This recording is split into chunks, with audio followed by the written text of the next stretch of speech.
Evet. Köln'deki katedralin kulesine çıktım. Bayağı yorucu bir yürüyüştü. Köln şehri böyle gözlerin önünde. Ama müthiş kamufle etmişler. Güvenlik çok yüksek. Şöyle hafifçe göstereceğim. Buradan bu şekilde, evet.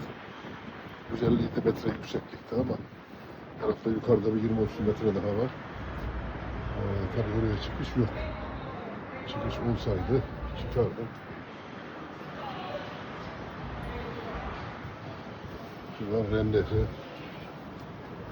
nehir hemen ayağımızın altında.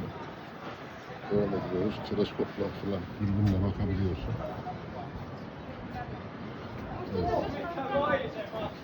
Fotoğrafı da gösterelim.